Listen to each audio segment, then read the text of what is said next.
तिकडे अमरावतीमधून एक मोठी बातमी हाती येते। महिला कर्मचाऱ्याच्या छळाच्या तक्रारीवर प्रशासनानं थेट ॲक्शन घेतल्याचं पाहायला मिळतंय। पीडित महिलेनं पालकमंत्री चंद्रशेखर बावनकुळे यांच्याकडे एक तक्रार केली होती।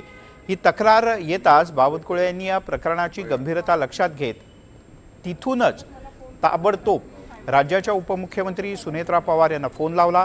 फोनवरून संपूर्ण प्रकरणाची माहिती दिली आणि तात्काळ कारवाई करण्याचे निर्देश दिल्याची माहिती आहे। विशेष म्हणजे न्याय न मिळाल्यास आत्महत्येचा इशारा देणाऱ्या पीडित महिलेला दिलासा देण्यासाठी हा निर्णय त्वरित घेण्यात आला। राज्याच्या उपमुख्यमंत्री सुनेत्रा पवार यांनीही या सगळ्या प्रकरणाची गांभीर्यानं दखल घेतली आणि संबंधित अधिकाऱ्यांवर कठोर कारवाईचे संकेत दिल्याची माहिती समोर येते। दरम्यान पीडित महिलेनं राजापेठ पोलीस स्थानकात तक्रार दाखल केलेली आहे। यात ऑडिओ क्लिप, पेनड्राईव्ह याच्यासह अनेक पुरावे सुद्धा सादर करण्यात आल्याचं कळतं। या संपूर्ण प्रकरणात आता तातडीच्या कारवाईकडे सगळ्यांचं लक्ष लागलंय। थोडं काही तातडीचं होतं म्हणून तुम्हाला वहिनी फोन केला मी।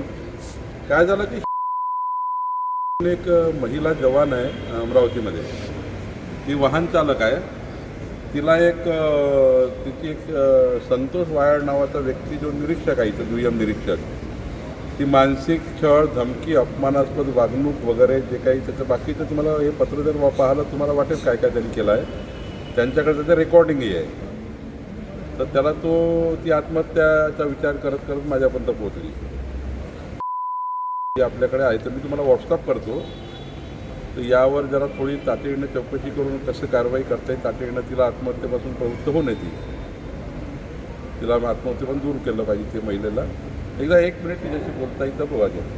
आपल्या उपमुख्यमंत्री आहेत, बोला, त्याला सांगा फोन होतो।